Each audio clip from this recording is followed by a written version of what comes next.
मुंबईतील गणेशोत्सव म्हणजे भव्यतेचं एक असं रूप जे पूर्ण महाराष्ट्रात नाही तर संपूर्ण विश्वास चर्चेचा विषय असतो। तुम्ही जर कॅमेरा पॅन केला आणि माझ्यासोबत पाहिलं ती भव्यतेची परंपरा खेचवाडीला लोक असते ती म्हणजे मुंबईचा महाराजा। मुंबईचा महाराजा कसा असावा तर महाराजासारखा दिसावा, महाराजासारखा उंच असावा आणि एका नजरेत आपले सर्व रत्न त्याच्या चरणावर बघा आणि मानवरती करायला लागलं पाहिजे। हे महाराजाचं वैशिष्ट्य असलं पाहिजे। खेचवाडी 11वी गली मुंबईचा महाराजा गेले कित्येक वर्ष ही परंपरा जपते। आपल्यासोबत मंडळाचे अध्यक्ष दीक्षित साहेब आहे, आपण त्यांनाच विचारूया कारण की जबाबदारी खूप मोठी आहे। साहेब तुमचं MS24 मध्ये स्वागत आहे। नमस्कार, जय गणेश। सर, भव्यतेची परंपरा म्हणजे खेचवाडी, परंतु भव्यतेच्या परंपरेला सुद्धा आपण विक्रमाकडे नेतो, काय सांगाल ह्या मूर्तीबद्दल? इथे आम्ही कल्की अवतार म्हणजे कलियुगचा 10वा अवतार आहे विष्णूचा, आणि विष्णूचा इथे 10वा अवतारचा ते 47 फीट ते आपण मूर्ती आकारलेली आहे आणि यावर्षी पण महाराष्ट्रातील मोठी मूर्ती आहे।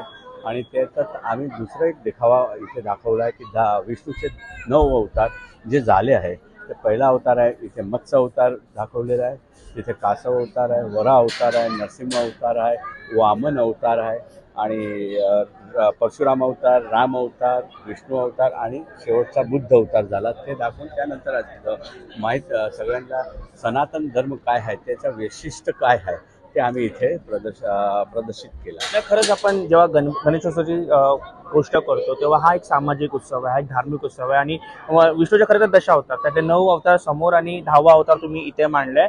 हा कॉन्सेप्ट, हा विचार मुळात कसा आला की बघा 40 फुटापर्यंत आपली मूर्ती जात होती, तो विक्रम आपल्याकडे होता, आपलाच विक्रम आपणच तोडावा आणि अजून एक भव्यतेचं एक समीकरण तुम्ही मांडलंय। हा मुळात पूर्ण मॅनेजमेंट टीमवर्क कसं असतं?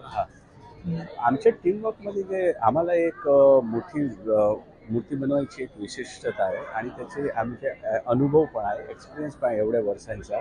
त्याच्या अगोदर आम्ही 25 फूटपासून चालू केली होती, थोडं करून त्याच्यात काय अडचण येतात, काय आमची मिस्टेक होते, कसं त्या मंडळामध्ये ते काय करायला पाहिजे ते आम्ही सगळं काळजी घेऊन ते आम्ही पुढं एवढे मोठी मूर्ती आम्ही इथे बसवतो।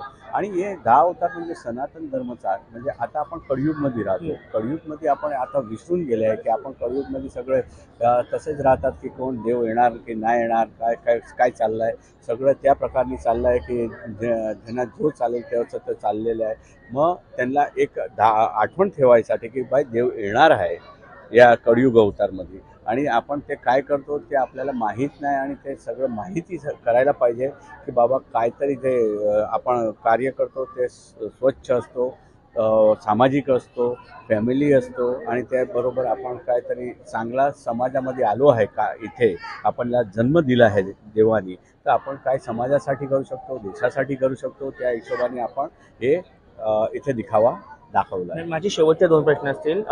मूर्तिकार सुनील वराडकर साहेबांचं स्वागत असतं आणि त्यांना त्यांचे आभार मानले पाहिजे कारण की एक कल्पकतेचं रूप त्यांनी साकारलंय, त्यांच्यासोबत किती चर्चा झाली? आणि शेवटचा प्रश्न, बघा मूर्ती भव्य आहे परंतु मुंबईमध्ये जागा कमी आहे, मुंबईमध्ये इमारती वाढल्यात, मुंबईमध्ये कंजक्शन वाढल्या, अशा वेळेस विसर्जनाची सुद्धा एक मोठी जबाबदारी तुम्ही कशी पार पाडणार आहात? ॲक्च्युली खरोखर तर आपण कौतुक करायला पाहिजे मूर्तिकार श्री सुनील वराडकरचा। ते 10 ते 12 दिवसात हे मूर्ती उभी केली आहे आणि ते आम्ही कॉन्सेप्ट ठेवला होता की बाबा काय करायचं, कधी कधी काय असतं इथे की बाबा दुसऱ्या मंडळवाले की हे मंडळ दुसऱ्या मोठे मंडळ काय करतात त्यांची आपण कॉपी करू आणि त्या हिशोबाने आपण करू, म्हणजे आम्ही ते ठेवलं होतं की बाबा आमची तयारी पूर्ण केली होती की आपण कसं तरी हे उत्सवामध्ये कुठल्या रूपाने येणार आहे देव आणि काय करणार आहे ते आम्ही ठेवले होते।